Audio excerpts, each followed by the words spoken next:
Well, welcome to another edition of Unplugged. Great to be with you again off back-to-back victories. And last week I introduced by talking about probably how much we deserved that game against the West Coast Eagles. A comfortable watch, an easy kill, but in reality that's probably what it was. We beat up a banged-up, under-strength West Coast side that had left a few at home. They had the coaching change, and look, we did everything right, and it was a very positive step for us, but certainly this Essendon game was another step above, and it felt like the most satisfying day at the footy we've had in a little while. Probably our best wins of the year were Collingwood and Sydney, but probably our best performance of the year would have been this one in terms of forward line cohesion, 43 inside 50s or something like that for 17 goals.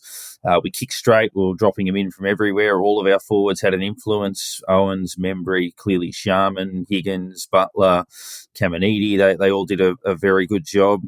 Midfield dominated, defence set up really well. Our pressure was phenomenal. And, of course, we don't have to go back far to remember round 3 when our season was effectively derailed by the Bombers. We never recovered from that loss that should never have occurred. And to give one back to them and potentially cook their season as they fall out of the 8 for the first time in 4 months, there's a degree of satisfaction in that. Not that you hang your hat on other teams losing more than your own side winning, but it kind of felt like we owed them one after what they did to us, and easily the most satisfying day we've had at the footy this year. And Nick, as we welcome you back, a good time to return. We put Essendon to the sword, and that's always a good thing.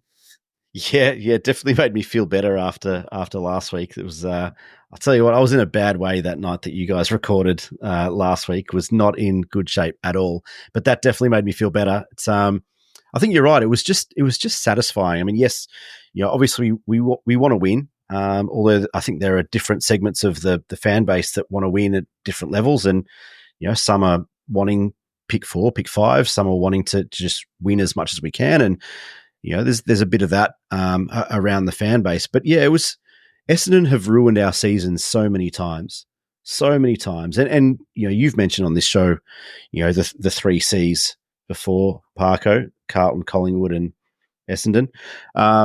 And it's just they might be the biggest C, the Bombers. They are that team for us. And I think of our generation, growing up in the late 80s, early 90s, every time we came up against Essendon, they just seemed to flog us. And it's just got a bit of that. And, in the last couple of years when we've been on a bit of a roll, or we're playing some decent footy, and then we come up against Essendon and they've flogged us anyway. And it's just, I hate them so much. And it was just so satisfying to put together just about a 4-quarter performance. There was probably a 5 or 6 minute period in the second quarter where they got on a bit of a roll. But other than that, it was complete domination. And yeah, I mean, just to kind of put the brakes on their season and potentially derail their season like they've done to us on occasion was just really, really nice.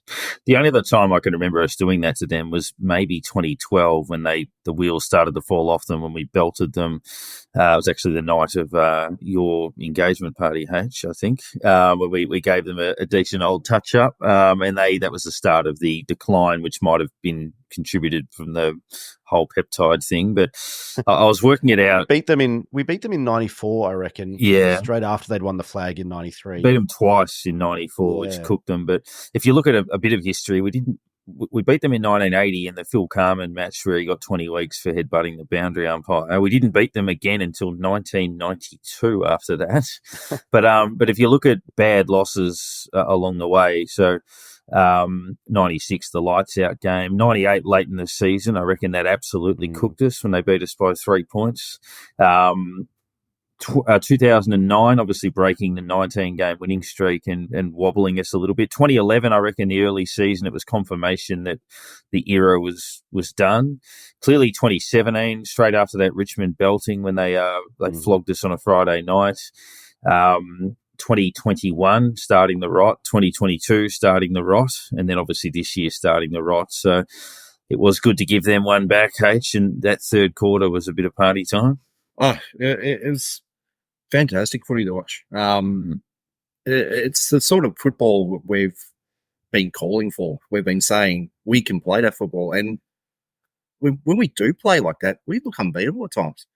The way we move the ball, most teams would struggle to keep up. And it looks good, and we get results from it. And you go, well, that's a massive win-win. One for the fans, two for the game itself. And we come away with the result, and I think how many people have gone, where has that been all year? Where has that football been? Why don't we just do that? Why don't we just run with the wind like we did? And yeah, it's the sort of football you go, wow, I would go there week in, week out to watch that. Even if we didn't get a result, but we played that way, you'd be going, it's attractive to watch. It's a great thing to watch. We've slugged out a couple of games this year and fallen short, and hasn't been great football to watch. But if we'd lost by a goal, 2 goals, whatever, in all those games early in the season and played that way, you'd be going, oh, well, it looked bloody good, but we just didn't get the result. But yeah, it's, as Nick's saying, apart from American Carlton, that's the win we wanted to pick up towards the end of the season. And it's a nice little one to put a nice dent in their armour on the run home as well. And it's always a good season to, I guess, at least get the one over him. We should have had the 2, but hey, we're going into next season with the most recent win in the games again between them. So it does great signs. It does feel like, pretty much for the second half of this season, well, we haven't always gotten the results, but we've been trending this way in terms of ball movement and running it out and that sort of thing. And obviously, the Crows in the wet doesn't count. That was just a slog. But we played some really good footy against Brisbane at times. We played some really good footy against Port at times.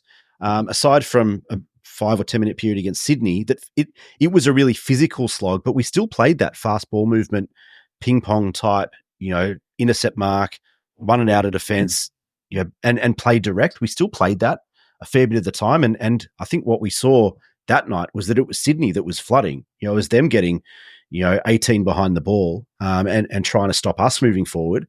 Obviously West Coast, and then, again this week, that there has been this trend. And I think that there's an element of, what happened in 07, 08, where it just takes a while to move from, the kind of happy-go-lucky style of footy that we played under Grant Thomas, and then a little bit that kind of unaccountable, undisciplined football that we saw in that, that last year of Rats. And, obviously we saw a fair bit under Richo and Waters and whatever before that, to having a really accountable game style. But it does show that, Ross wants to play direct footy. He wants to play offensive footy. He wants to score heavily. He's always scored heavily. His successful teams have always scored heavily. And yes, it starts from defence, and yes, it starts with moving the ball out of the back line and all those things, from turnover, from stoppage, etc.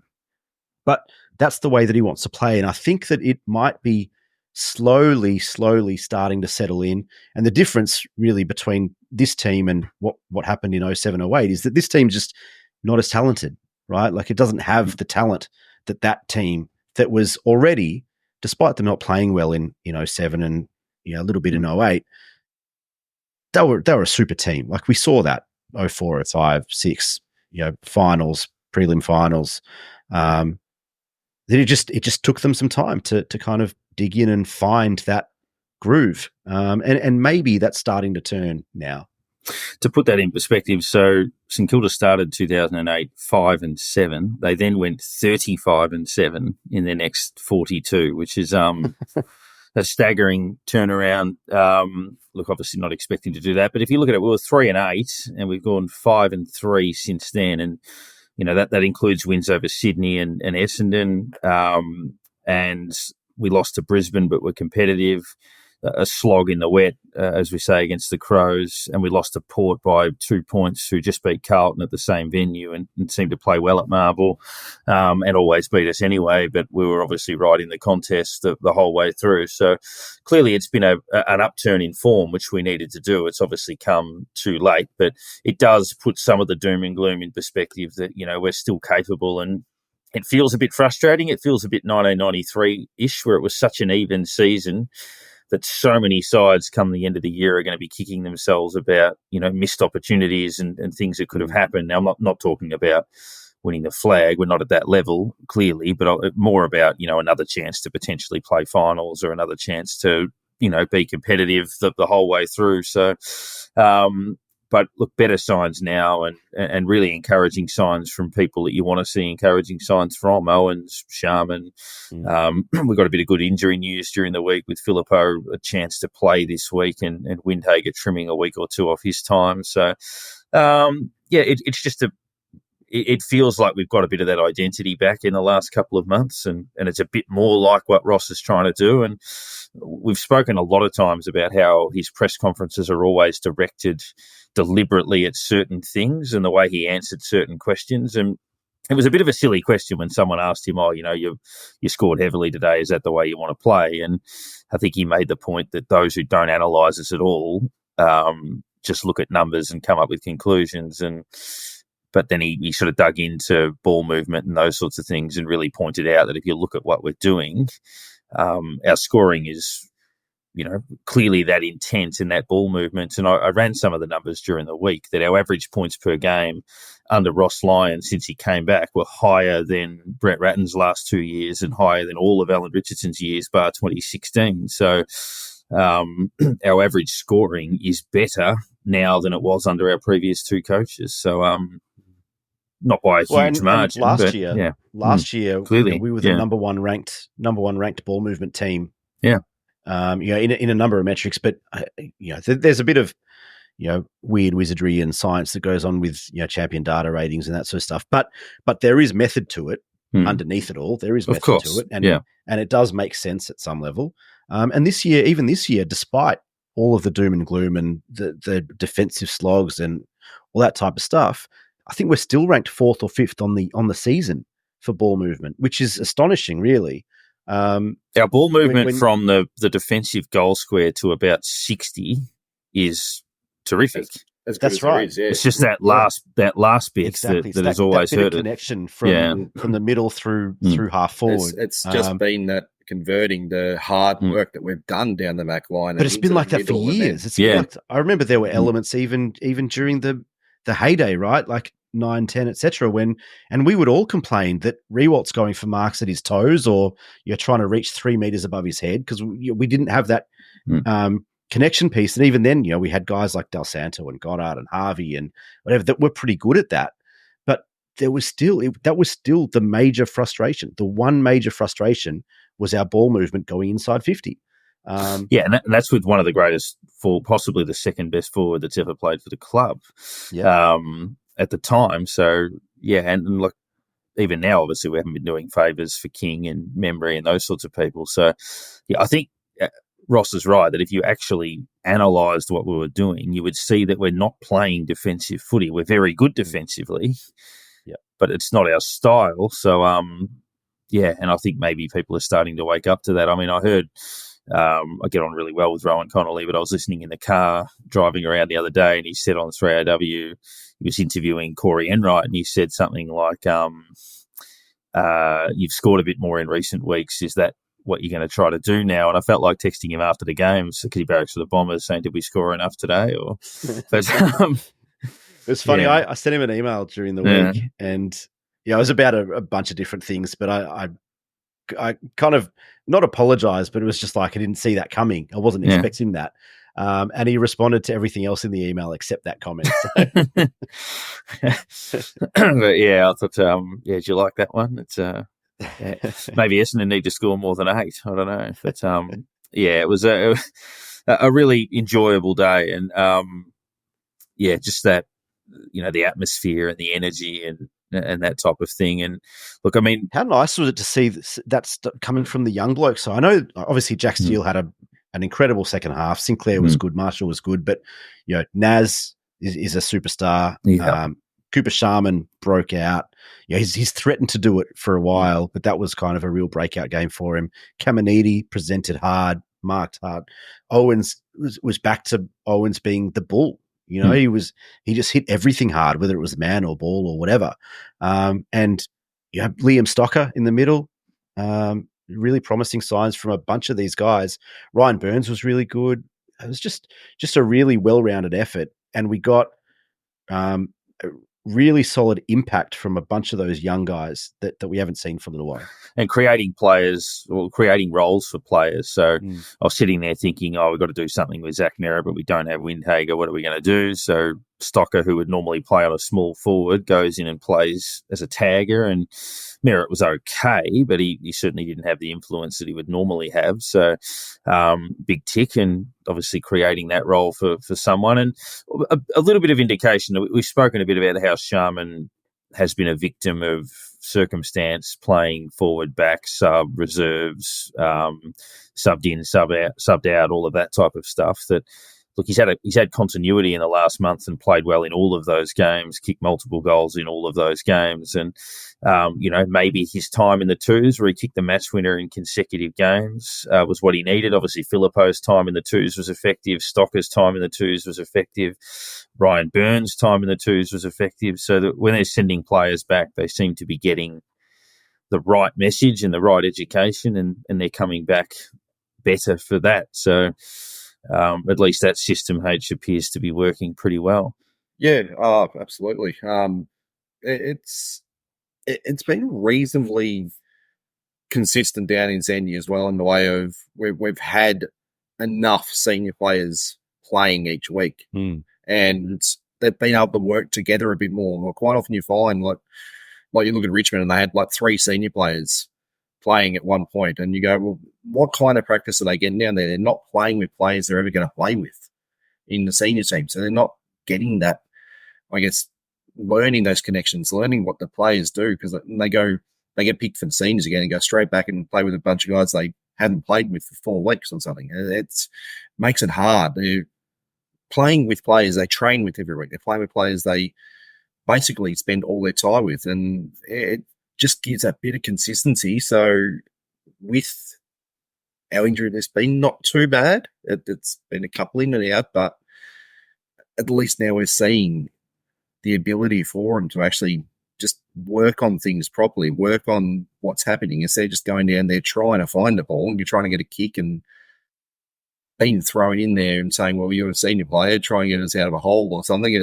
They've been able to work on themselves and actually find what they're trying to improve on. So it's been really good for, as we've seen, Membry. He's come back fantastic.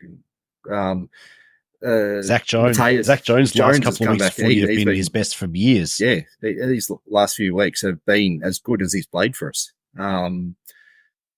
Mateus, when he came back after his stint, he just came out of nowhere, and you go, well, it's given way more positive than it has negative. And if someone else is struggling, hey, don't hesitate to send them back a bit of a run as well. It clearly is doing good things for him. So yeah, it's what they're going to do down there at the moment. Just keep going with it, because they had an unfortunate loss on the weekend and might hurt their finals chances. But yeah, they're still pushing for it. I think they need to win every game now to make it. But yeah, let's see how they go.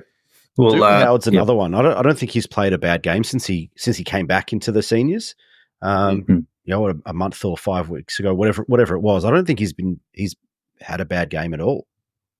Yeah, and absence has made the heart grow fonder a bit with Dougal. That when he didn't play, we realised that we missed him quite a bit. So, and that's been quite evident. Wrapping a bow in the Essendon game with the votes, and from my point of view, there were probably, I think I gave votes to 8 players, which is the most I've given to at any point, mainly because I wanted to give votes to all 8 of them, but it does mean that probably 6, maybe 7 of those players were really unlucky not to get more votes. I wanted to give more votes to nearly all of these guys. based on their contribution, but I gave 6 ones. One to Anthony Caminiti, his best game for the club, 3 goals. I thought he was actually going to play back when we picked him, given Essendon named right and a couple of others initially. Liam Stocker for the tagging role he did on merits was really important. Mitch Owens was very good. I thought Josh Battle was our best defender, although Wilkie was obviously very close. I gave 1 vote to Rowan Marshall. He certainly should have got more than that. Played a starring role in the ruck. 1 vote to Jack Steele, feels like a travesty as well. He was outstanding. And I gave 2 each to Sharman and Nas, and they both probably should have got more as well. Sharman, 21 possessions, 10 marks, 3 goals. Wanganeen Miller, 31 possessions, including 3 in one passage of play, which resulted in his own goal, which was a beauty. So basically all of those players, I wish I could have probably doubled their votes tally, but that was the even nature of the game. But Nick, how did you split your 10? Yeah, similar. It could have been maximum votes to 2 or 3 players or 10 ones, depending on how you viewed it. It was a very even game, but I thought there were a couple of standouts. And at halftime, I was talking to my brother, and I think I had 3 votes to Nas, Marshall, and Sharman each. Yeah. And then I was trying to decide who to give 1 to. And then Steele had his third quarter, which was just, that was vintage Jack Steele, with a couple of goals to put a bow on that as well. But I gave 1 vote to Sinclair, Caminiti, Steele, and Cal Wilkie. I thought Wilkie was just steady as you go. I mean, very rarely beaten. I know it hasn't been his best year, but he's still, regardless of that, very rarely beaten. And I think the second half of this year, I'm not sure he's lost a contest. Just on that stat, Nick, whilst you're on that topic, I mentioned it last week when you weren't here, that they did a stat that this season he has not been outmarked in a one-on-one. So he's either marked the ball or brought it to ground. So when you say you're not sure he's been beaten, he has not lost a one-on-one at all. There you go. Go. Yeah. I just thought he was played such a well-rounded game across all 4 quarters that he was very good. That third quarter from Steele was just magnificent. I gave 2 votes to Cooper Sharman. Again, could have been 3, 4, 5 votes. How dominant he was up forward, how dynamic, how agile, how strong he went at the ball. He was just marking everything, and he's a beautiful kick of the ball. He could easily have gotten 5 votes. I gave 2 to Marshall. I thought he was probably the best player on the ground for the longest, but I thought Nas had the biggest impact for longest, if that makes sense.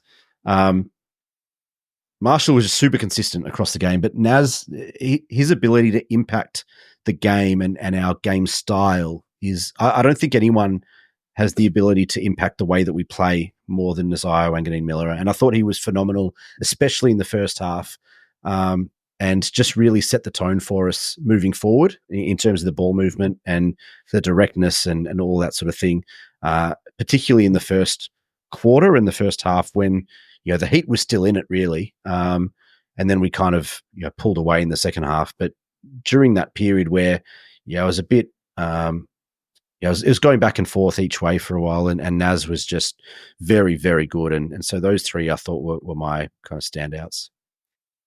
H, your split? Definitely one of those weeks where you go, we wish we had a lot more votes to hand out. It was 10, well, we've got 10, and that's plenty, but good luck to anyone doing a 3-2-1. That would be extraordinarily hard this week. To look at how hard it is, we didn't, apart from Hugo Garcia, which we'll talk about after this, I reckon, because that absolutely baffled me. No player had less than 10 possessions, and that's not something you see very often. On top of that, we had 9 goal kickers. Again, something you don't get week in, week out. We had just sources everywhere, and that's made it extremely hard this week. And saying that, we've had to add actually 3 players to our list this year, 3 players who haven't even received votes before this week. So it's just showing the spread that we're actually getting at the moment. So I've only given 1 vote to Caminiti, which could have been 2, could have been 3. He had a great game for us. He seems to be really finding his feet, finding just picking out how to play the game, and just giving us a good source up forward with King missing, and did everything right on the day. And it could have been a whole lot more for him. One distinctly again, probably worth more than one, but can I give him one? It's all I can fit in. And then I'll give him 4 players too. I'll give him 2 to Steele. Could have been 3 to 4. Marshall, as Nick was saying before, how good his day was. Could have been 3 to 4 votes as well. Nads, brilliant. Fantastic game again. Provided everything. And I just ahead best on ground was Cooper Shawn. It was funny, the last time we played Essendon, it was their home game. I stood up and I watched just from behind, sort of where all the Saints family sit normally, that sort of thing. And I figured out about halfway through the game I was actually standing next to his dad.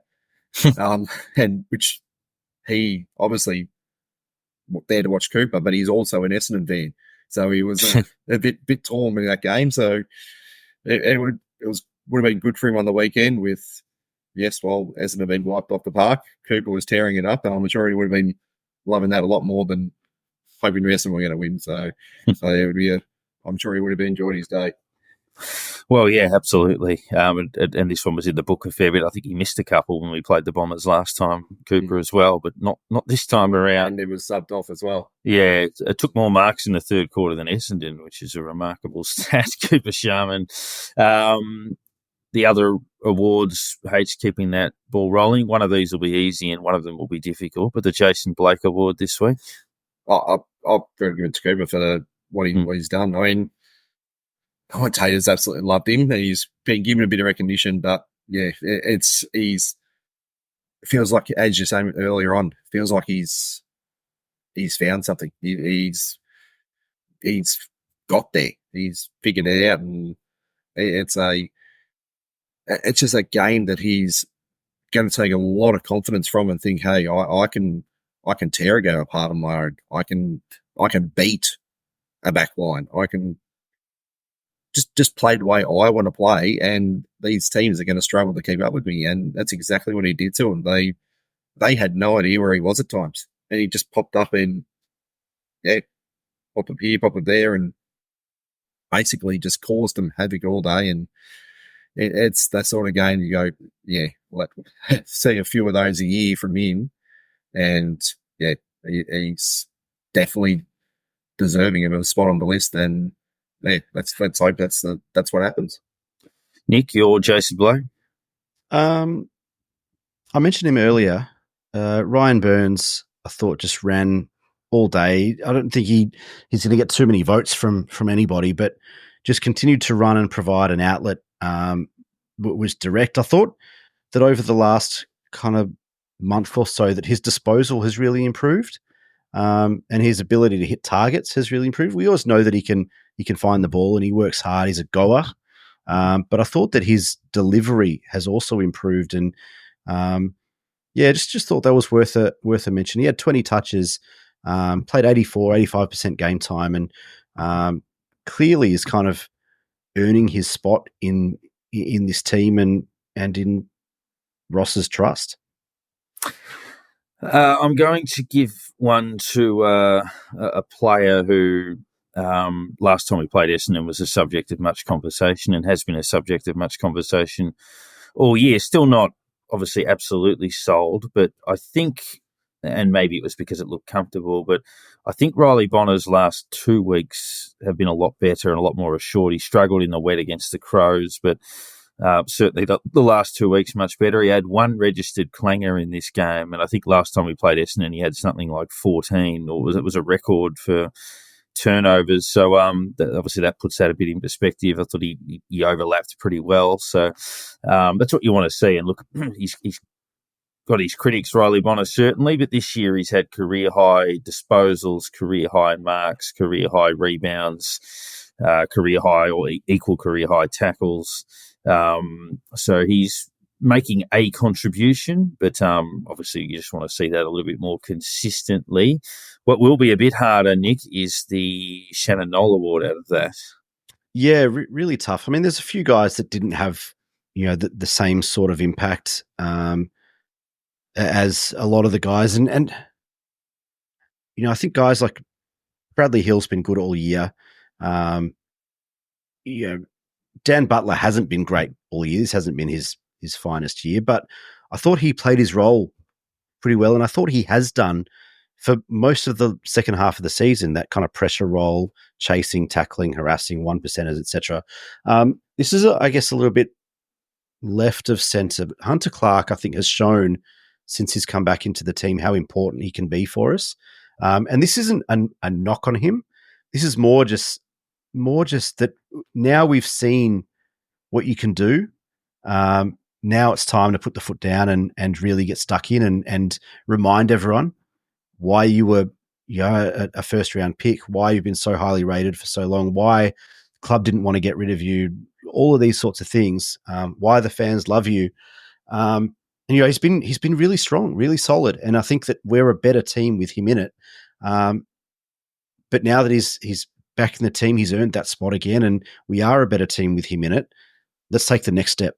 And like I said, not a knock, but someone who I think can still lift further and be better. Hunter Clark has still got a lot of development and a lot of talent that, I think he can be one of our better players week in, week out. Definitely. H? I mentioned him just before, but yeah, Hugo Garcia, it's not him, it's the decision to what happened on the weekend. I was left a bit baffled. I mean, I sent a message in our group saying Garcia didn't get on the field, did he?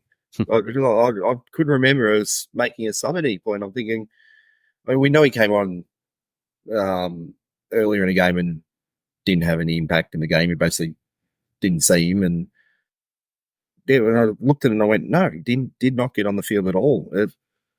I'm sort of sitting there thinking, were we asked not to play him? Were we basically forgot that he was there? Or what was going on? Because you sort of think, well, if he's going to get a go, 3/4 time, look at where we're sitting, how well we're going. Throw him out there and just let him do what he does and give him a go. But it was just, I found that a strange decision to have him as a sub and then be up by what we were and not give him a game. I think it was more like, who do you take off? And if you take someone off, what's the reason for it? Because I was having this conversation with my brother at the game as well, and just going, because we kept saying, when's Garcia coming on? When's he going to come on? And then every time we'd kind of have the conversation, like, who do you sub off? But there's an opportunity to give someone a rest as well. Sure. We can rest Steele. We can, like, he dominated the third quarter. He's gone, well, your job's done. You absolutely destroyed him that quarter. Have a rest. Just, probably doesn't want to go off, but there's the opportunity there to say to someone, you've done a brilliant job. Go over and sit down and have an early drink. But Rowan Marshall might have been that one where you're like, mate, you've done a fair bit of work. Just have a spell. He could have gone into the ruck, potentially. I just find it strange to be in that situation and not bring a youngster on. It's just a strange one. So it's pretty much to the coaching staff. Why? Why did we do that? One thing I'll add, and I didn't want to give it to a player this week just because I thought they all contributed and everybody did a pretty good job. But look, this one doesn't bother me very much because I work in that industry and I know how it works, that clearly the more consequential story is going to get more news, and Essendon with a more consequential story. So it did not bother me in the least. But I know a lot of Saints fans sort of mentioned that basically every football show conversation was about Essendon and not about the side that belted them. And I understand that. That's probably a more broader crack at the media in the sense that we all know that, negativity sells more than positivity. And that's unfortunate. That's just the way it is. But Essendon were clearly always going to be the story out of that game because of what it meant for their season and the deja vu, the here we go again thing that sort of hit them from last year. So I'm sort of half defending it, but at the same time, it's a machine that probably shouldn't operate that way. We shouldn't automatically go to the fire rather than the positive out of the week, but that's never going to change. So just sort of providing some degree of perspective on that.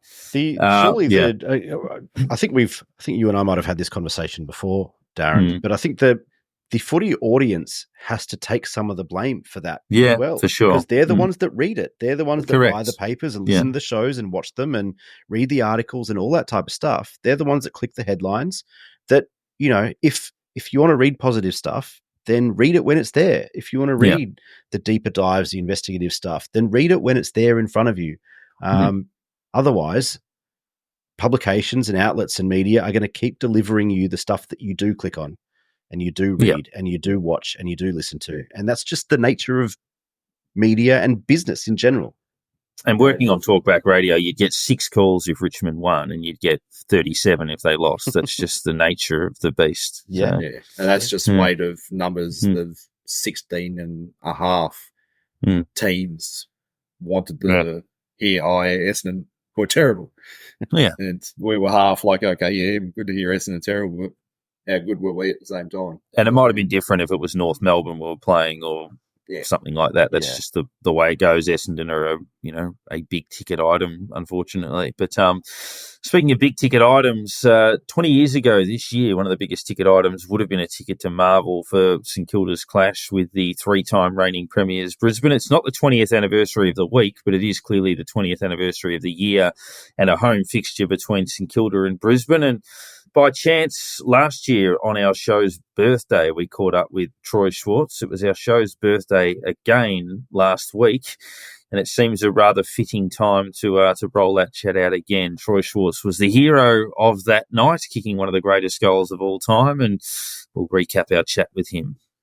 Well, on this week's edition of Unplugged, we check in with Troy Schwarze, who played 71 games for the Saints between his arrival at the club in 1999 and the end of 2006. Played some terrific footy for the club, obviously noted for a particularly memorable moment that sticks in all of our minds from the clash with the Brisbane Lions in 2004 at what was then, I believe, Telstra Dome, in a huge contest during a period of great rivalry between those two sides, and went on to play some fine footy that year and over the coming years as well. Now plying his trade in the real estate game, having done a fair bit of coaching in local footy. Troy, thanks for joining us.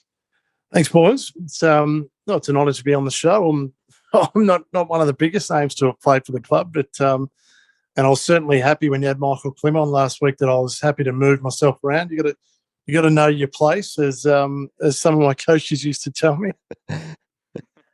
Now, being a December birthday, so we'll go back to the start of the journey. So you're obviously being born late in the year, your draft eligibility makes you one of the youngest players. And as I understand it, at the time of being recruited to the Saints, you were the youngest player on any list in the AFL. Can you sort of take us through what it was like going there? Because at the end of 98, they just sacked Stan Alves. They just appointed Tim Watson. So it was a little bit of a strange time, I guess, to be arriving at a club.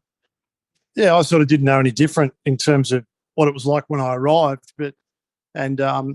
And certainly there wasn't a lot of mention of Stan, even though they'd had a really successful period and probably should have won a flag in 97 and probably had the best team really out of any era that you've seen in recent times, barring maybe 2010.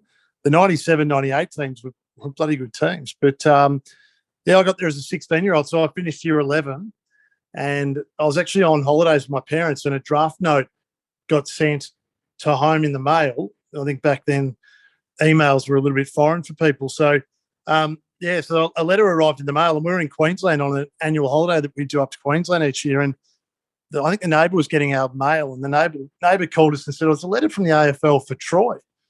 And we got him to open it. It said, you've been invited to the draft camp, but we'd missed the cutoff date to respond. So I was pretty frantic that I didn't think I was going to get drafted anyway, but I wanted the opportunity. So, we quickly made some phone calls and got myself on the list of the draft camp and went and did the draft camp at, it was in Waverley. I think it was a police force. it was the academy, I think, police academy, and that was a pretty grueling couple of days. That we just got smashed out there. And Mark Williams from Port Adelaide was really interested in me, and I still thought nothing of it. And then St Kilda hadn't even spoken to me, and then draft day they called my name out, so it was a big shock. What was that draft day experience like in those times? We've spoken to a few different types of players, some from kind of before draft and some since then. But what was that day like for you? Yeah, it was pretty amazing. So we were at home, and we had a pretty humble house in Dingley, which wasn't far from Moorabbin. So St Kilda was probably, of all the clubs to go to, it was the most convenient because I was 16. I wasn't going to get my license for another year and a bit. So it was handy to go there. But I was sitting on the couch. I remember sitting on the couch at home. Mum was sitting next to me. I've got two brothers, and they're both younger. They were at the back playing table tennis with my dad, and my name got read out, and Mum just started screaming. And I sat there in shock, really, that my name had even been read out, because I really hadn't thought a lot about it. And I'd only played 8 games in the TAC that year, and I played the last 8 games for Prahran Dragons, as it was then, and played pretty well in the finals in a couple of games in the MCG, and still didn't really think much of it because I missed out on the list originally at Dragons. So to get drafted in the same year was pretty ridiculous when you look back. But mate, the phone just went off the hook. Like we still had the house phone, like mobile phones. I'm not even sure that Mum or Dad had a mobile phone. So the house phone just went off the hook, and people were running in the house. People, by the end of the night, I think we would have had over 100 people at the house. I got thrown in the pool, fully closed in the backyard, and I think there were people really drunk that night at the house. It was a bloody good night, but they're very unexpected. Thrown in the pool in the middle of the night, that would have been a good introduction to going down to Moorabbin and the cold showers and everything there. That apparently never was warm water. So how was the getting to Moorabbin for the first time and soaking in? And how did you feel walking in there? Just scared. Talk about cold showers. It's funny because I was the youngest.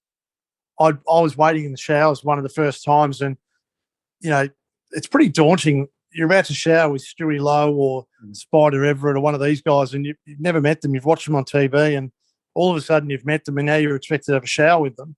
And so I figured, well, you've got to get naked, because if you don't, well, they're just going to grill you and they're going to give you a lot of grief. So I did that, but then I didn't realise that there was a pretty severe pecking order, and I was well and truly at the bottom of the pecking order. And we had cold showers after about, I reckon maybe 8 or 10 blokes got a shower, and then they went cold. And I'd wait, and each senior player would walk past me and they'd get to the shower first. And by the end, I'd have a cold shower because that's how it was. And I was the youngest, so you just had to take your lot in life and cop a cold shower. But the first day was scary. I remember turning up to training. I was in school uniform because I'd been at school that day. I was doing year 11 at St Bede's and turned up to training in school uniform, and the boys gave me that much grief that from word go, they knew who I was, because I was the kid who turned up in school uniform to go to their first AFL training session.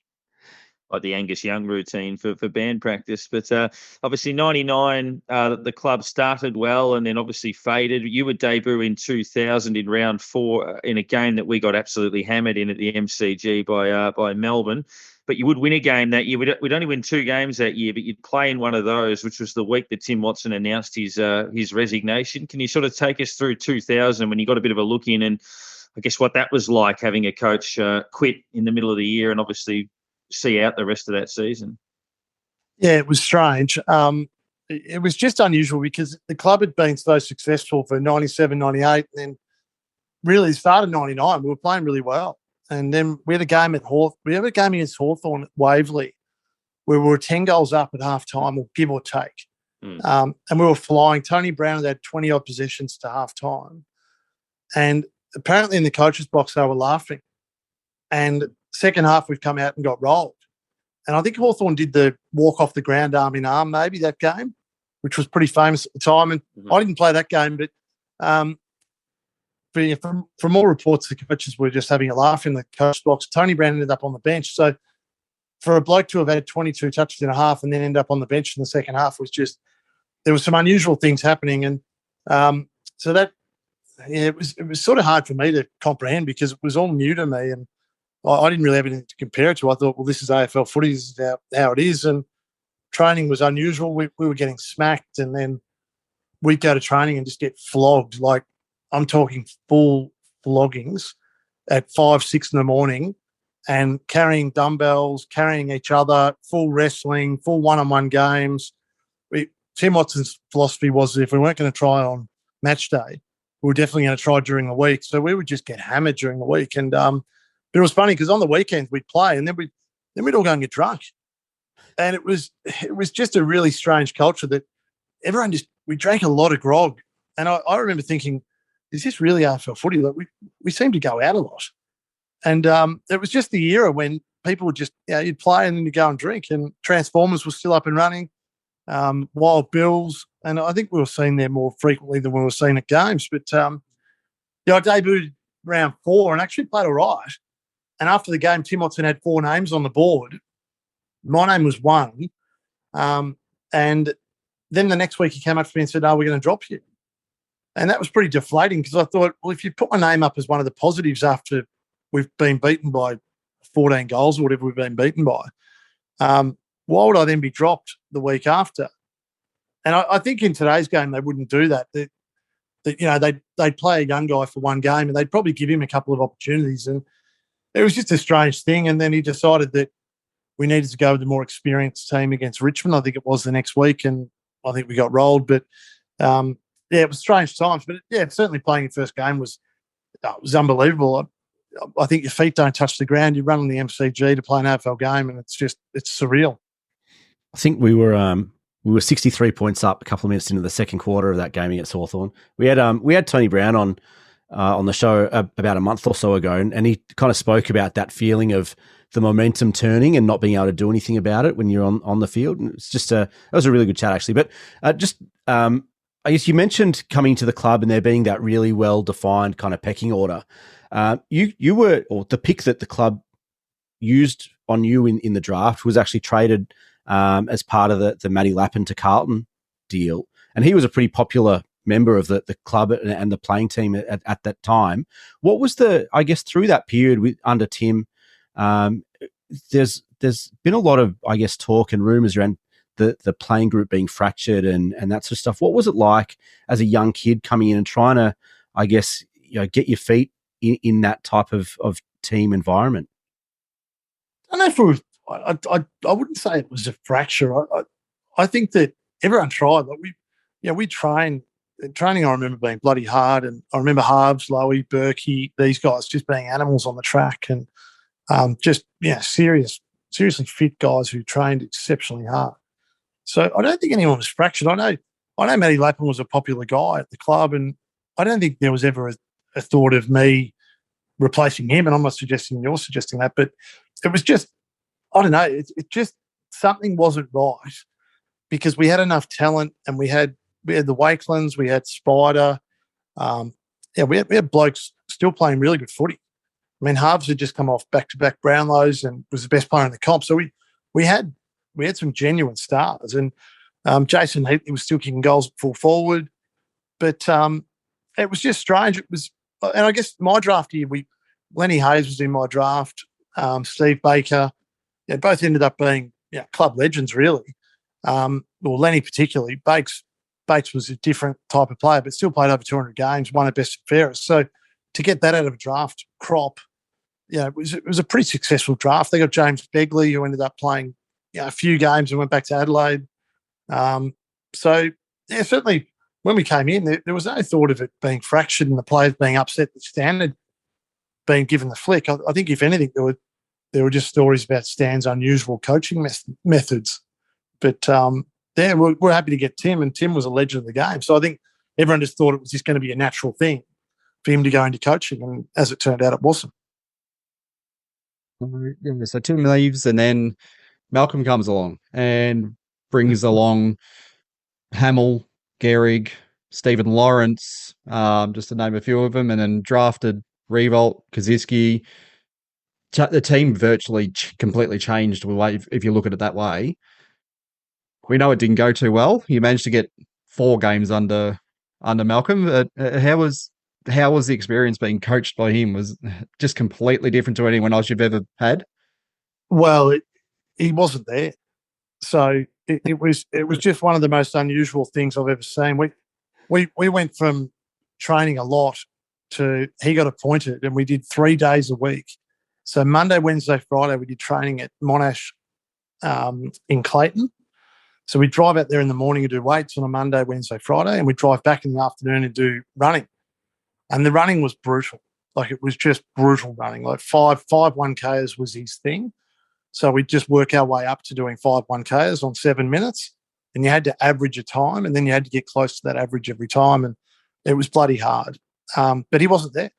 So we used to joke that he was in a tree watching from a distance, or that someone was there. Like, it was literally a joke. We were full-time footballers, and we're training 3 days a week.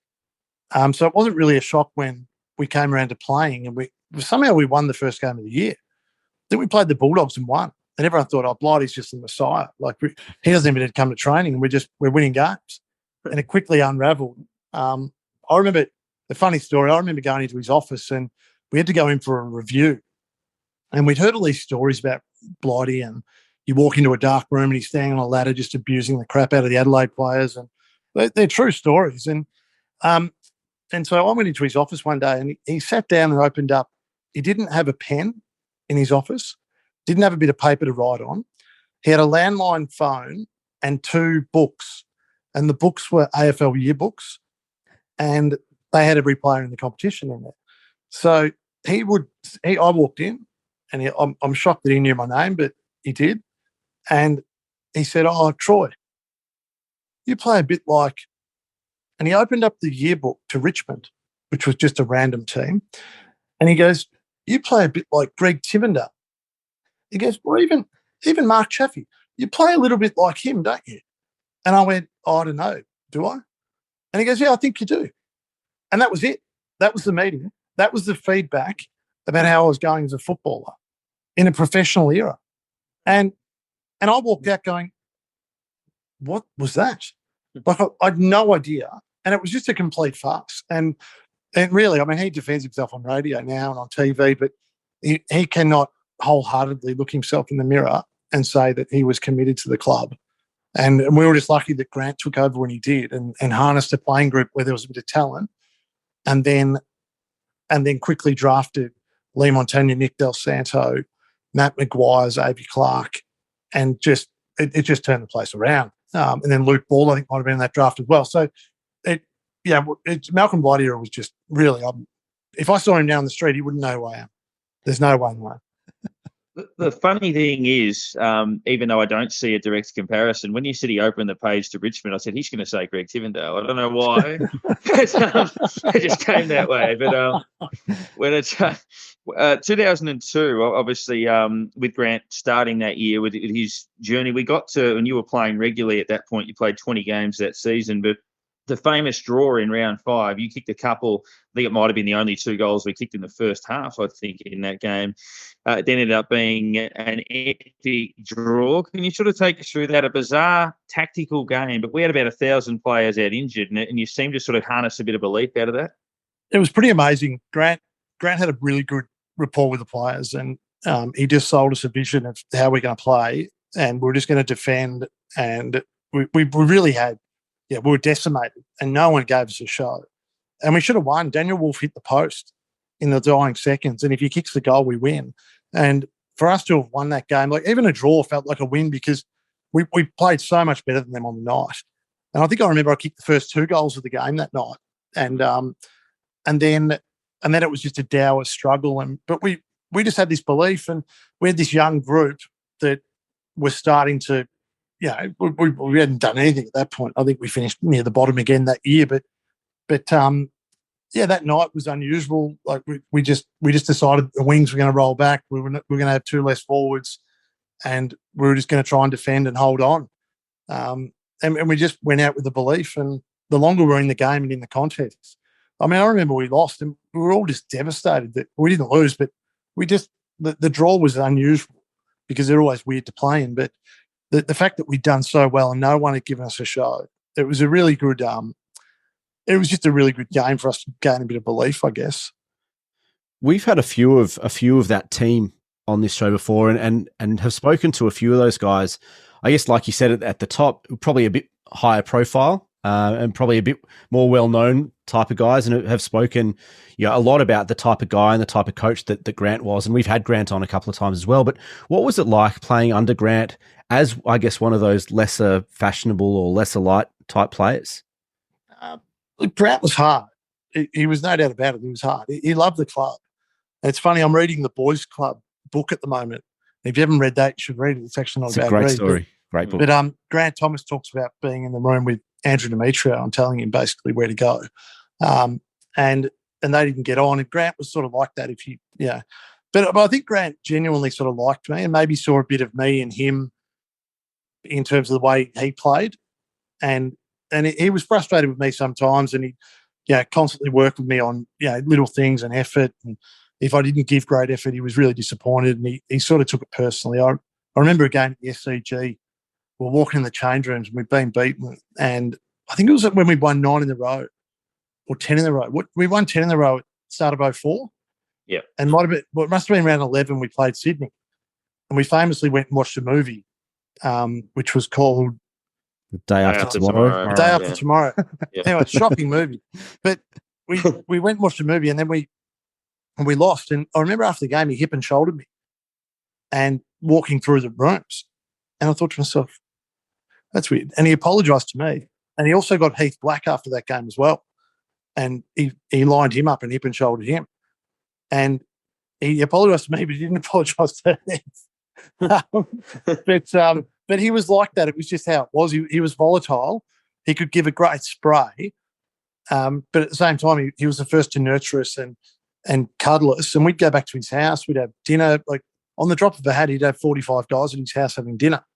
And going from Tim and Malcolm, where, I remember joking to Tim in my first year, and I shouldn't have done it, but I was young and silly, and he was mentioning something about watching the Super Bowl all together. And I just said off the top of my head, I said, well, why don't we go to your joint, Tim? And Tim turned around to me and goes, mate, if you turn up to my house, Troy, you'll be sent on a train back to Dingley. And I'm like, oh, right, well, we're not welcome at your house then.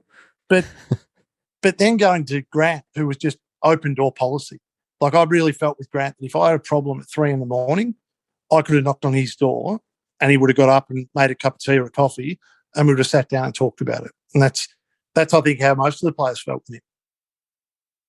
Yes, but he had some very interesting coaching methods or just team methods, I guess. He had the first to really go with the overseas travel as a group, the rotating captain, the leadership group. He sort of brought those in. But one of the things a lot of people still wonder these days is did he hate ruckman that much? I don't know. I always used to joke the air was different once you got over 6'5", so they're all a bit special ruckman. I mean, look, we tried to get Dean Cox, I think, in 03 or 04, and imagine our team if we had got him. End of 04. So you look at that and you think, well, if we had him in 05 and we lost a prelim, and you'd argue that with him in that team, he's all Australian ruckman. So I don't think he underrated them. I think he rated them really highly, but there was only a few in the comp that he rated really highly. So he put me in the ruck against Sandlands one game because we had no ruckman. Everyone was injured. And he goes, you're going to ruck this week. And I remember rucking against Sandlands at centre bounce. I'm looking up at this giant just going, I'm 6'3". How am I going to get up anywhere near this guy? But he said, mate, just jump up and punch his arm. And the midfielders just get to his feet because the ball's not going to be hit anywhere if you punch his arm at the right time. So I don't think he didn't rate ruckman. I think he really did rate ruckman, but he only rated the really good ones. And really, when you look at it now, there's still only a few really good ruckmen in the comp. Some clubs have got a ruckman that really, they're not that great. They just have a ruckman because you're meant to have a ruckman. A lot of ruckmen are great journeymen. You get a lot of ruckmen that play for 9 years at 4 clubs and play 53 games or something like that with that length of time in the system. There's plenty of them. Well, you look at Hickey. Look at Hickey, and Hickey would have been delisted 7, however many times over. But he goes to Sydney this year. He's nearly 30. Yeah, and he starts playing his best footy. And you do start playing your best footy when you're in your late 20s and 30. So it's just that he's so big, they've just kept giving him opportunities. Now, obviously, 02, you played a lot of games. 03, we gradually got better as a group and just missed the finals. I think won 11 games that year. 04, we win the pre-season. I think we actually had a run, if you count pre-season. We won 18 out of 19 because we won four of our last 5 in 03, then all the pre-season games, then the first 10. But round 6 against Brisbane. So as I understand it, you weren't originally in the team, but Aaron Hamill was a late withdrawal. You played. You had 3 kicks, and one of them the most famous of your career, and one of them the most famous probably ever by a St Kilda player in a home and away game. And I just remember from that game personally, and I know the other guys might chime in as well, that it's the loudest roar I've ever heard, probably alongside Goddard's mark in the drawn grand final. If you watch the replay of the game, you can actually see the camera shake from the noise within the ground. But can you sort of take us through that piece of play? Because I get the feeling that everybody in the ground, when you got possession of the footy, thought you were a massive chance of kicking that. I reckon no one in the ground gave me a chance. But the funny thing is, yeah, I wasn't meant to be playing. And then the morning of the game, I got a phone call saying that Aaron was out. I was going to play. So that's great. And I hardly played that night. I think I was on the bench for, it was just before rotations really came in.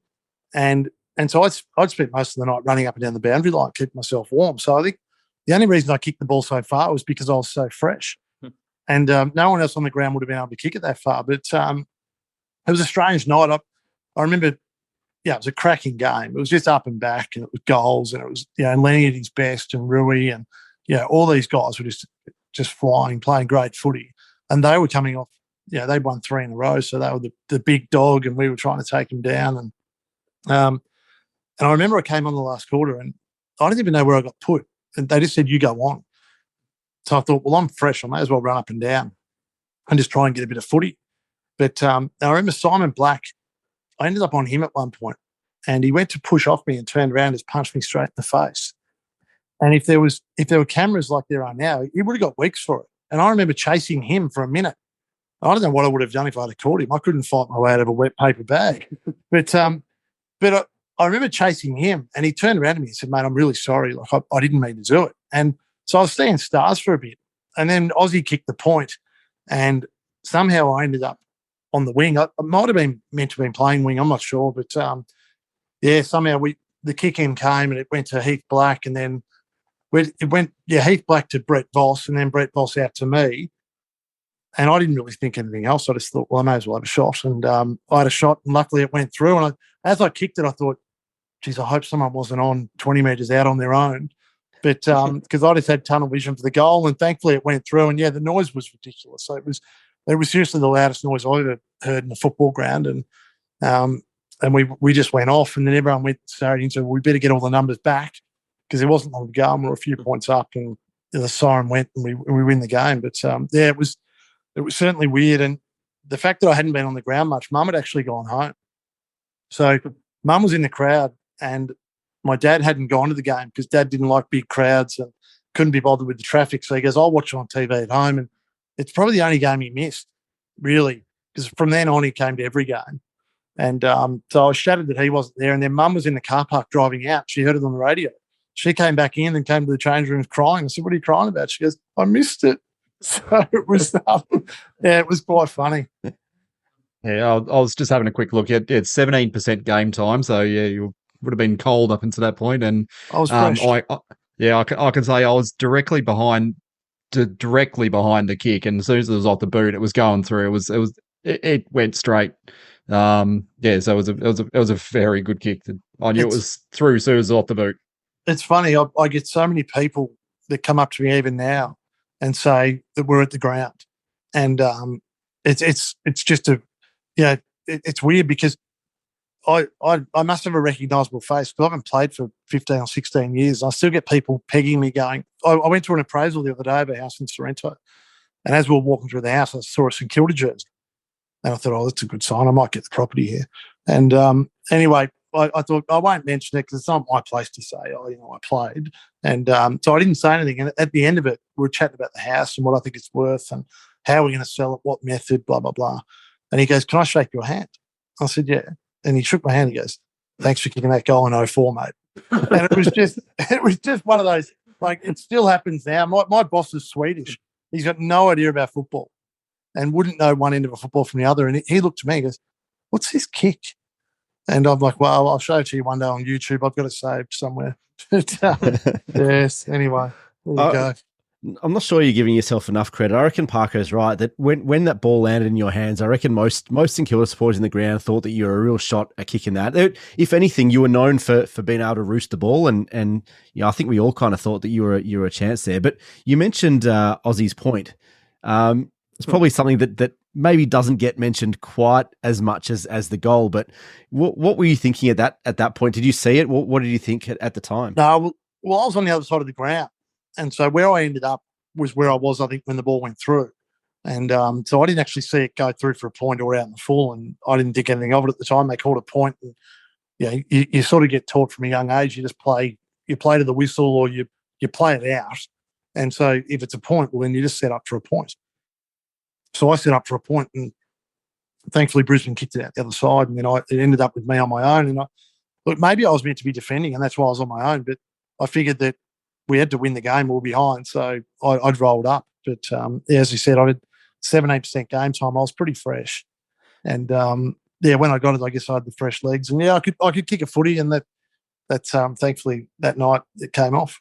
Would have earned you a few beers around Moorabbin in the following weeks. I don't think we didn't drink much after that. It was funny that era we really didn't drink. I remember going like months on end without having a drink, and it was sort of strange.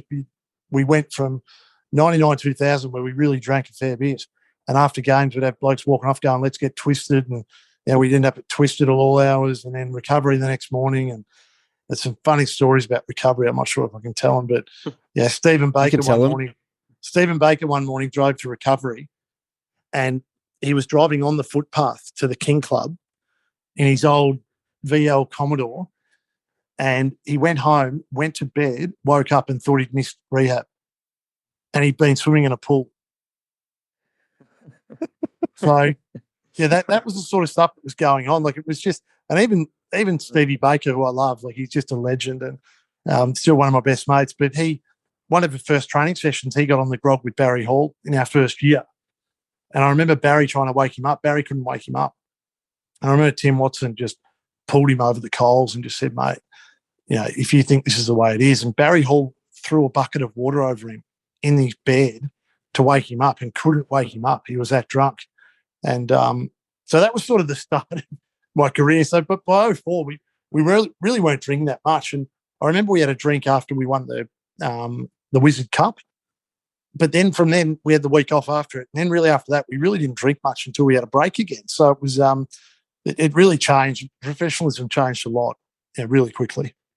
Amazing too what Aaron was talking about before with your 7-8% game time. In that game, 11 players played 100% game time. That doesn't happen with anybody these days, but 11 players on the ground across both sides had 100% game time. But you'd play 17 that year, including a final against Brisbane where we got a bit of a touch-up, and 05 and 06. Thought 06 you were playing some of your best footy. You went forward, you kicked a few against Port, you were looking pretty steady. Can you sort of take us through how that came to an end? 2006 was a bit tumultuous. Grant Thomas would end up losing his job as well. And I think most St Kilda supporters, and certainly I was one, I thought you were a near certainty to get another contract during that year.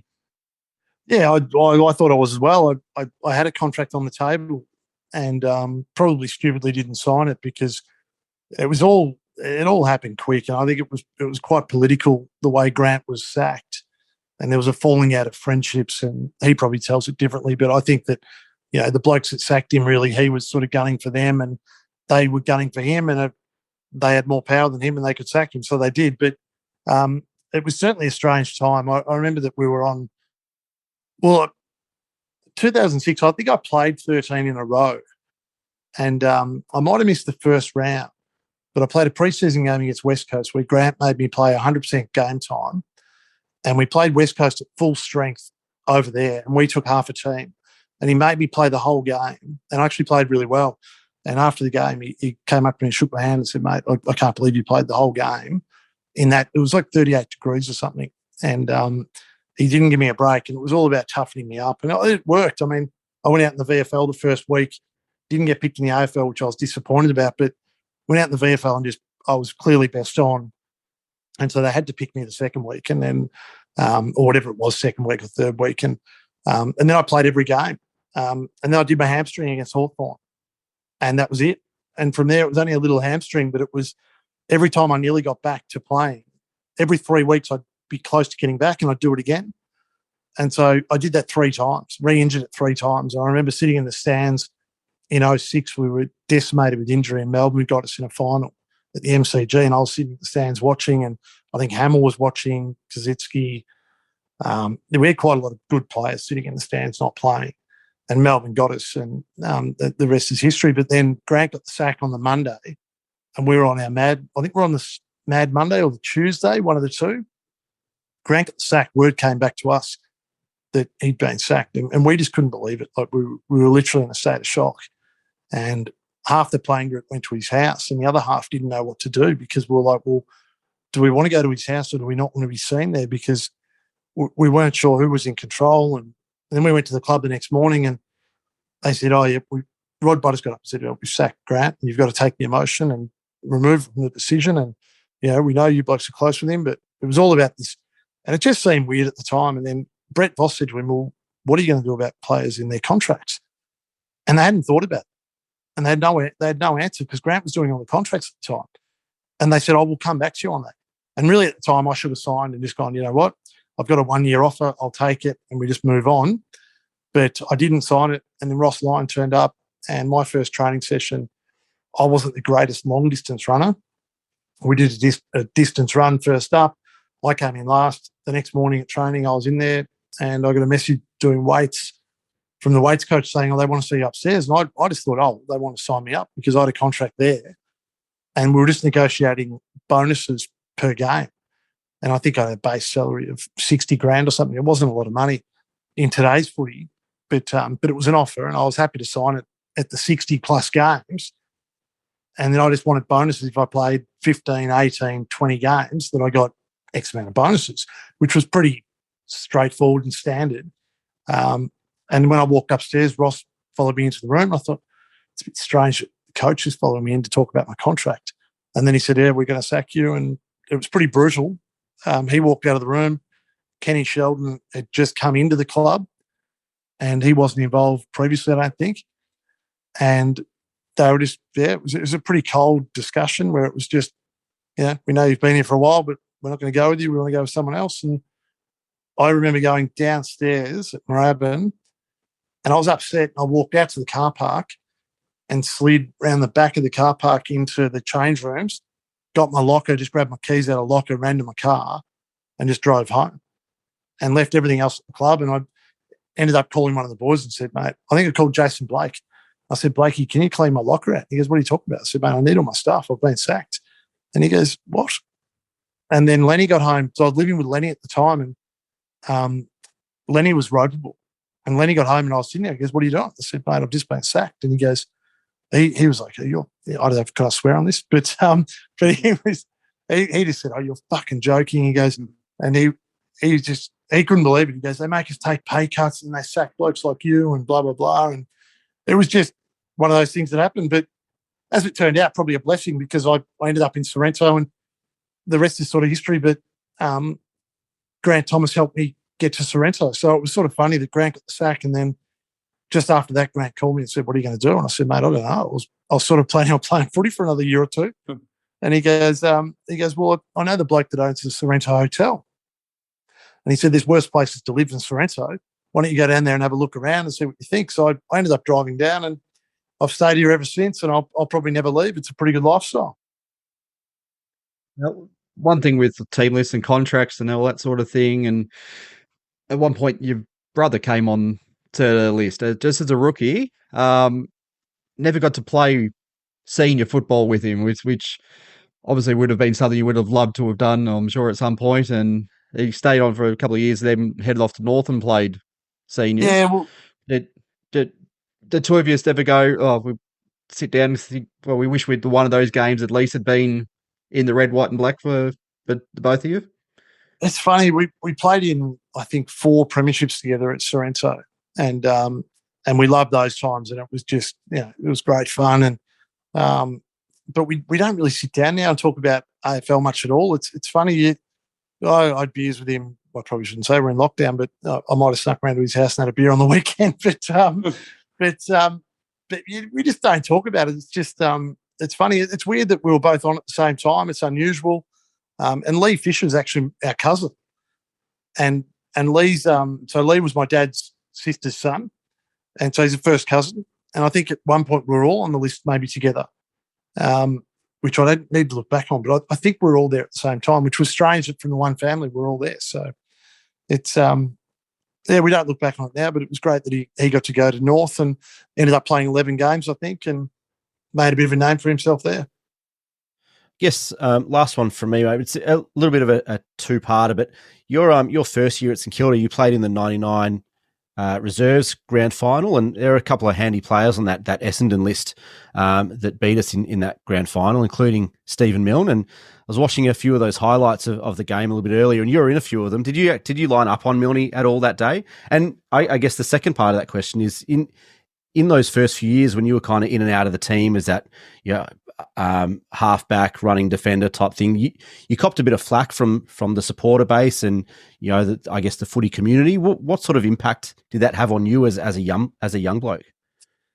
Yeah, it wasn't easy. I remember the 04 Wizard Cup.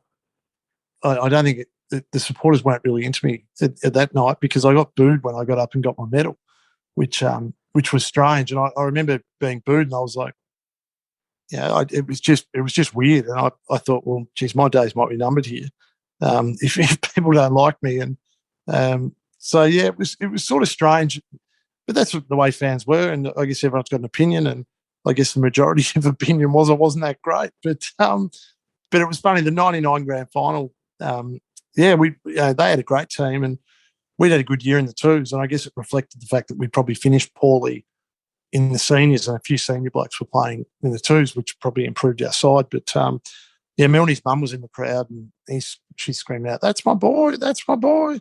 And Milne's ended up being one of my best mates, but we still give him grief for that. And because the next year he turned up at training, and everyone was a bit like, "We don't like this bloke." And he just beat us in a grand final. He was just trapping the whole game, and you couldn't shut him up, and he's kicking goals out of his arse. And we quickly worked out that he did that pretty well and did it most weeks. But it was strange that he's ended up being a really close friend. And I caught up for dinner with him and Dell just before the last lockdown. There was Schneids was in town because they were in town to his GWS, and Blakey was there, Lee Montagna, Bakes, Milne, Farron Ray. So a few of us got together and had dinner, which was nice. But Milne's he was a bad man to play against, and probably a pain in the ass to train with, to be brutally honest. But good bloke to have around the club. Aaron's just on his way back in, so he's got the good Cranbourne internet. So I noticed that he dropped out a bit, but anyway. But yeah, Milne was funny at training. Like we'd have ice bars in the shower, and we had the old wheelie bins, and we didn't have the greatest facilities in Moorabbin, so yeah, we'd have the wheelie bins full of ice, and you'd after training do an ice jump in the ice bin and then hot shower, and you'd go in the shower and Milne would be in the wheelie bin with the lid closed, and a bloke could get into the shower and you'd kick the bin and he'd come shooting out and scare the life out of whoever was in there. And that was just his running joke. Or he'd be sliding naked through the showers with soap he put soap all over the ground. Next minute, Milne's sliding through the showers on his back. But a bit like Alex Rance, who did it, I think famously, it was all over the internet. But Alex Rance is a little bit behind his time. Milne's been doing that for years. You'll have to have a word to Bakes for us, because I've been trying to get him on the show for a couple of years now, and he always pikes pretty late in the process. He says yes, and he goes, "Nah, I don't want to do it. Don't want to. Well, I hate media." Well, I mean, it's not even media, really. I think you guys, it's exactly a bit of fun. Like, I mean, I think that Bakes. It's funny. Last night, Bakes put a post on of me. I got a message off him a couple of days ago, and goes, "Mate, can you send me a profile picture of yourself?" I'm like, "You want a profile picture of me?" And so I sent him a screenshot of me in a suit, and he wrote back, "Not a screenshot, dickhead, a real one." And I'm like, "Okay, no worries." So I sent him I said, "Give me your email address." I emailed it to him. And last night it comes up in my newsfeed that he's put a post up saying, "If you're looking to buy a property on the peninsula, Troy Schwarze is your man, blah, blah, blah, blah, blah." I couldn't believe it. And I sent back to him, I think I sent him a message saying, "I love you, mate." And, that's the sort of stuff he does. But you need to get him on. I'll call him after this and say, mate, the boys are going to get you on. It's a good thing. They can have a laugh. They can ask him about driving to training and not knowing you drove and driving on the footpath. And then, there's so many funny stories with Bakes. We could literally write a book about some of the things that he used to get up to. But, not knowing who players were, like he was just the most brutal player to play the game. I would have hated to play against him. And when you look at someone like Gary Ablett Jr., never wanted to play on him because he was genuinely scared of him. And Bakes was an animal and would do horrible things to opposition players. But he'd do anything for us. And, he was just he was everything you want in a teammate. And I remember Grant Thomas just loved him because he was just as tough as they come. And he'd run through a wall for his mates and played injured a lot. And just, it was like he had no pain, but now he's starting to pay for it. He's had a hip replacement. His knee's not great. His shoulder, he needs a shoulder reconstruction. But you need to get him on. He's just a legend of a bloke. But the problem is, I think that even he doesn't know where he's going to be from 1 hour to next during the day. Yeah. So I remember him. He probably doesn't want to commit. He probably doesn't want to commit because he's like, I might be with Warnie on the Gold Coast playing poker. I might be back at Colac with Mum. He's been single his whole life, so he could be anywhere. It happened. It happened one night, and we'll cut this bit out while Parker's been gone. But I had him ready to go one week, and he sent me a message late that afternoon, and then and he said, "Sorry, mate, there's a girl here. Can't do it. Doesn't happen." He goes, "Doesn't happen very often, but there's a girl here." And then one other week, he sent me a message one night going, "Sorry, mate, I completely forgot. Was drinking with Warnie and just completely forgot." Yep, that's what you get. So, and even last night, like he sends me a message at 1:30 this morning. I'm asleep. I'm well and truly. I've been asleep for 5 hours at 1:30, and he sends me a message at 1:30, and he's up drinking, and he's got me on a screen in his room, and it's just the photo I sent to him. He's got it on his TV, and he's cheersing me with a friend with him, and he's going, "Look, whoa, you're on the TV, whoa!" And I woke up this morning, I got this message on my phone. I'm like, "What is he doing?" But that's, if you do the show at 2 a.m, you'll probably get him. Wouldn't mind that, actually. We talked about trying to hire a room in a pub or something and just get him on the beers and do it. Mate, it's just session then. He really is a good man. I'll tell him he's got to do it. He'll lock in. He's probably more likely to do it with one of us. Yeah. Because he's always scared. He was always scared to do things on his own. He'd do things if one of us would do it with him. So there's a chance that might happen. But, I mean, you get him and Milne together, it'd be a bloody funny night. Yeah. That's what we're trying at some point, yeah. You need to get both of them on together. It's they used to have a TV show about themselves. Yeah. They're just idiots. Like, I remember my family organised one because they did Sately Entertainment. Yeah, they started a little business. In the, I don't know, it was in the early 2000s or something, and they organised the boys to come over and have a couple of beers at the birthday party. It was good fun. Yeah. Yeah, no, he's a unique, very unique man. He'd do anything for you. He'd give you his last cent, but very unpredictable in terms of, and unreliable in terms of where he is. And I told him a month ago that I'm coming up to Melbourne. Do you want to get breakfast? And I called him, and he was in bed. It was 10 a.m, of course. He was still asleep. And I said, "Bakes, what are you doing?" He goes, "Well, what are you doing?" I said, "Remember, we're going to get breakfast." He goes, "Oh, well, I'll get up then." I'm like, "What?" So that's just him. Sorry for dropping out there, mate. That's all right. Dodgy home internet, but we're just about at the wrap anyway. So I'll just do that little final finale, and then that'll be able to slot that into the record. So. Well, Troy, thank you very much. It's been great sharing that journey with you, obviously reflecting on some of those good times and not so good times as well. But you did leave a very much a lasting legacy at the club, and obviously a memory that will sit with St Kilda fans forever. And thank you very much for joining us. Thanks, boys. Pleasure to come on, and I'll send Bakes a message now saying that he's got to jump on with you guys one night. You'll certainly get a laugh out of him, and hopefully he's had a couple of drinks before he jumps on, and he'll tell you some funny stories. Sounds like that's inevitable. Well, it probably is, yeah. Thanks, mate. All right, guys. There was Troy Schwarze, and I always remember the footage of that goal. The thing that stands out to me is that if you watch very closely, the camera shakes.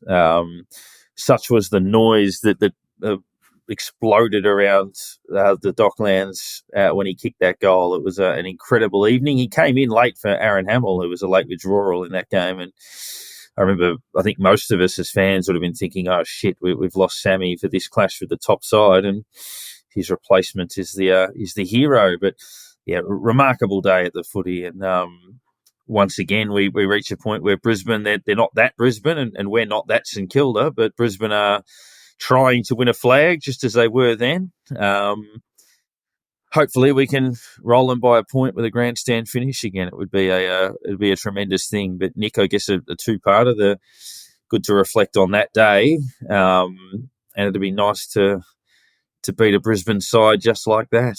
Yeah, I mean that was just a magnificent day, and I think a lot of people who were there that night still say it's the loudest they've ever heard a St Kilda crowd, at least at Marvel. But a lot of them say it's the loudest crowd they've ever heard. You're in the cauldron, all that sort of stuff. It was just an incredible.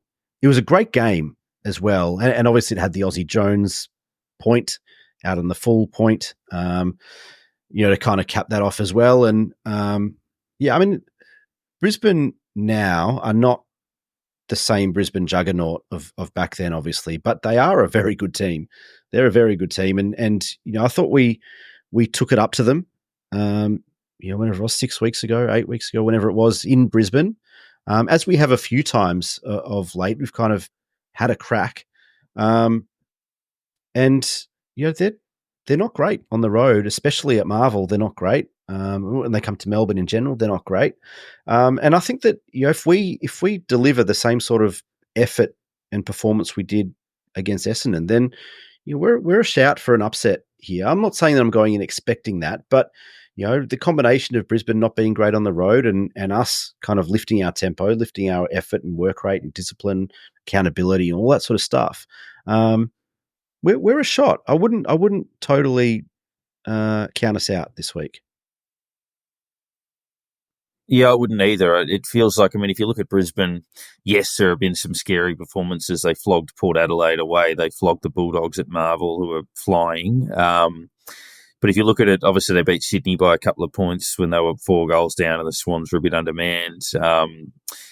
Some of the performances against West Coast mirror ours against West Coast and a few others. So they're flying, and they're probably the best team in the comp at the moment, but it is such an even year. And look, they've had a good record against us for the last 3 or 4 seasons. But, H, it does feel that way. Because they started the season slowly, they've had to build a significant run of momentum, and you can't win forever. So you'd think sooner or later there's a downer in there. We're playing as competitive as we have all year. We're the underdogs, and you'd think that it would be unlikely, but we're definitely a chance. Yeah, we got close to them at home, and we probably only played, what was it, a quarter and a half of football that night. Yeah, exactly. Yeah, it was 35 minutes.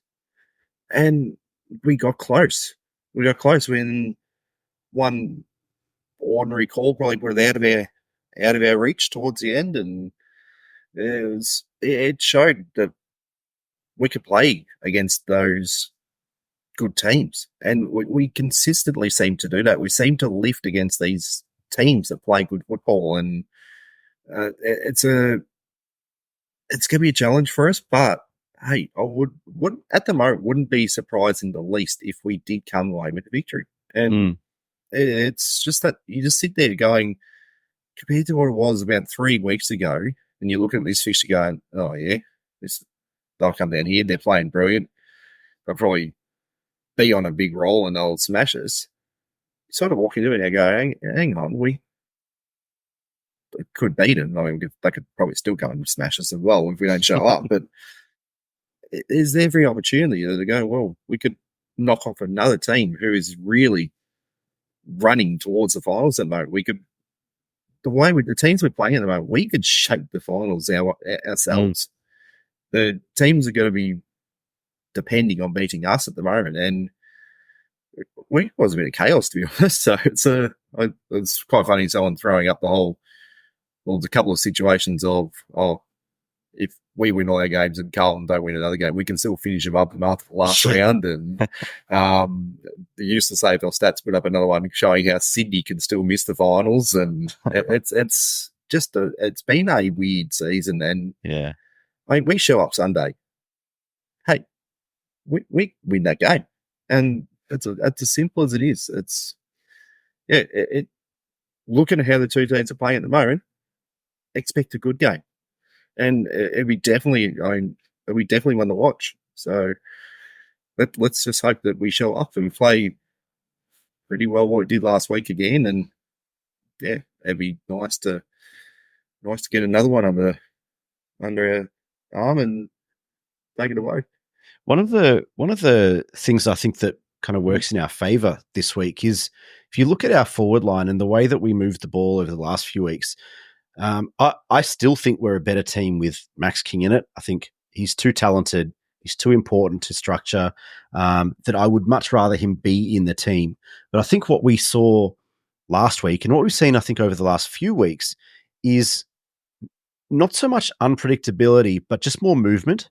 And whether it's confidence, fitness, health, whatever with King, we have this tendency to keep him deep, in the goal square, and we just go long to him so often. Whereas this week and what we've seen over the last few weeks with the forward line, and it was Membry against West Coast. We saw it with Mason Wood a couple of weeks ago. And obviously this last week with Sharman and Hammer was lowering the eyes. There's movement inside forward 50. There's side-to-side movement. There's people leading up at the ball carrier. It's not just you're 65 out and you bomb it long to the top of the square. There was Sharman coming in from the side to take marks. There was Caminiti putting body on body in one-on-ones. There was, there's all those sorts of things that is just, yes, it is more unpredictable, but it's more about movement and not being static and stagnant in the way that we set up. And I think that's been our downfall in that, King's been put forward in the goal square and told, just try and body, and we're going to go long to you all the time. But I think, and H, you've been saying it for 2 years, play King high up the ground at centre half forward or push him up onto the wing and get him moving where he can impact. And I think that we're seeing that happen in front of us, just not with him. He's out of the team, and so we're seeing more movement, but it's from Sharman and Membry and Caminiti and Owens last week as well. That it's not so much unpredictability, but it's just not being static and still and doing the same thing over and over again. Yeah, I think that against Brisbane, how often do we just bomb it forward and it's Andrews or whoever taking those intercept marks time and time again? I think that's going to be much more different and much more difficult for them this week if we continue that trend of forward 50 movement. Yeah, look, they're quick and skillful and slick and potent with a lot of goal scoring options, but we're playing a style that can restrict that a little bit and hurt teams on turnover. So yeah, look, it's another challenge for them. They've got to keep winning. They've got to finish top 2 realistically to give themselves a saloon passage through to the grand final by going gabba. So if any losses hurts that a little bit. So they'll certainly be on. And if you look at, let's just say, what is an even season, they're playing as well as anyone has all year. But we're far better equipped to deal with the game than we were 2 months ago, without a shadow of a doubt. We're sort of humming a little bit now in terms of getting things happening the way we want them to. If Filippo plays, it gives us a bit more of a weapon in terms of around the ball, and all of our guys that use it well, like Sinclair and Wanganeen Miller, are getting enough of it. So, yeah, look, I'm really fascinated to see how it goes, to be honest, to sort of measure up in a game like this. So it feels like we're, back in the fight, so to speak. So. Yeah, I'll be interested to know or see who Brisbane get back in their backline this week. Because, the team they went in with last week, if that's the backline that came in against us this week, what are we rubbing our hands together? We go, no Andrews last week. He should be back this week. Yeah.